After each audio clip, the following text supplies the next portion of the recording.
General Audience, Pope Francis, Library of the Apostolic Palace, Wednesday, 13th May 2020.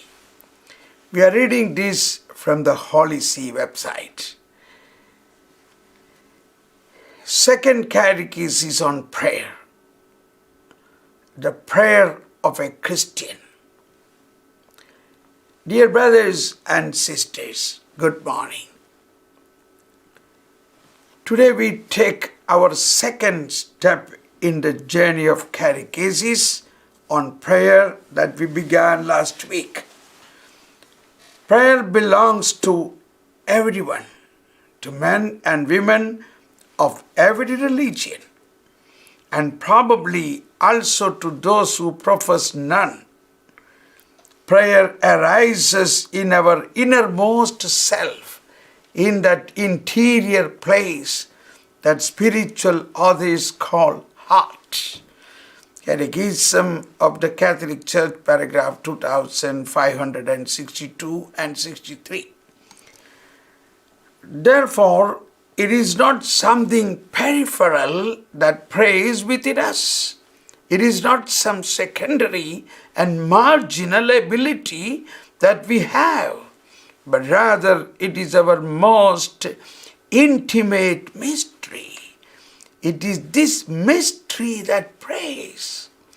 Feelings pray, but one cannot say that prayer is only feeling. Intelligence prays, but praying is not simply an intelligent act. The body prays, but one can speak with God even having the most serious disability. Thus the entire man prays if he prays with his heart. Prayer is an impulse. It is an invocation that goes beyond ourselves. Something that is born in the intimacy of our person and extends because it senses the nostalgia of an encounter. The nostalgia which is more than a need, more than a necessary. It's a path. Prayer is the voice of an I that fumbles, that proceeds unsteadily in search of a you. The encounter between the I and you cannot occur via calculators. It's a human encounter. And we often proceed unsteadily in order to find the you that my I is seeking. Instead, the prayer of a Christian arises from a revelation. The you did not remain shrouded in mystery, but rather entered into a relationship with us. Christianity is the religion that continually celebrates God's manifestation, that is His epiphany. The first feasts of the liturgical year are the celebration of this God who does not remain hidden, but rather offers His friendship to mankind. God reveals His glory in the poverty of Bethlehem, in the contemplation of the Magi, in the baptism in the river Jordan, in the miracle of the wedding at Cana. The Gospel of John concludes the great hymn of the prologue with a concise affirmation. No one has ever seen God, the only Son who is in the bosom of the Father. He has made Him known. Chapter 1:18 of St. John.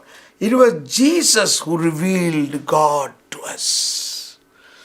The prayer of a Christian enters into a relationship with the God of the most tender face. He does not wish to instill and fear in men and women, This is the first characteristic of Christian prayer. While men and women had always been accustomed to drawing near to God, somewhat intimidated, somewhat fearful of this fascinating and tenderous mystery, tremendous mystery, fascinating and tremendous mystery, while they had been accustomed to worship Him with a servile attitude, similar to that of a vassal who does not wish to disrespect his Lord. Christians instead address Him by daring to call Him intimately with the name Father. Indeed, Jesus used the other word, Dad. Christianity has banned all feudal relationship from the bond with God. In the heritage of our faith, there are no expressions such as subjection, slavery, or servitude, but rather words like covenant, friendship, promise, communion, closeness.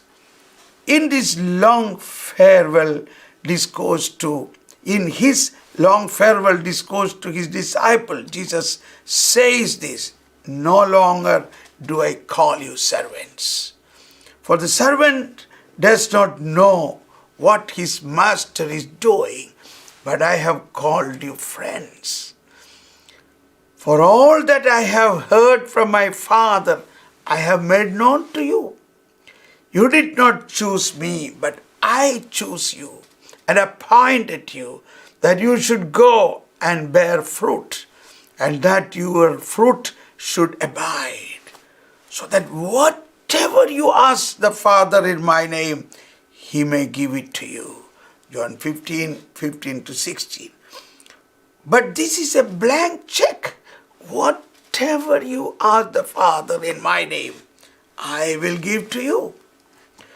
God is a friend, an ally, a spouse.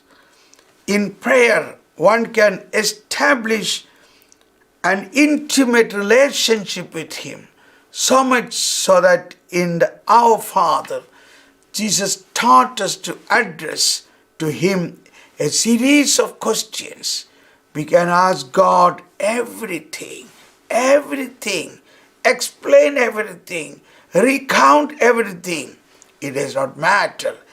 If we feel flawed in our relationship with God, we are not good friends, we are not grateful children, we are not faithful spouses, He continues to love us.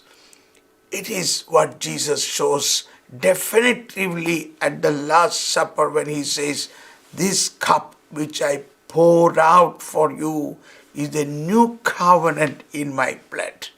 Luke 22:20. With the gesture in the upper room, Jesus foreshadows the mystery of the cross. God is faithful ally. If men and women ceases to love Him, He nevertheless continues to love. Even if love leads Him to Calvary, God is always close to our heart's door, and He waits for us to open it to Him. And sometimes He knocks on the heart, but He is not intrusive. He waits. God's patience with us is the patience of a father, of one who loves us dearly.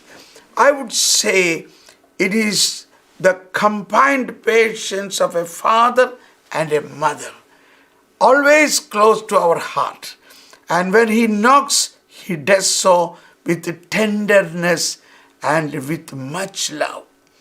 Let us all try to pray this way by entering the mystery of the covenant, to place ourselves through prayer into the merciful arms of God, to feel enveloped by that mystery of happiness which is Trinitarian life, to feel like guests who were not worthy of so much honor, and to repeat to God in the wonder of prayer.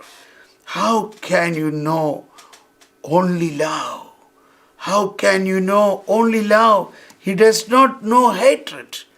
He is hated, but he does not know hatred.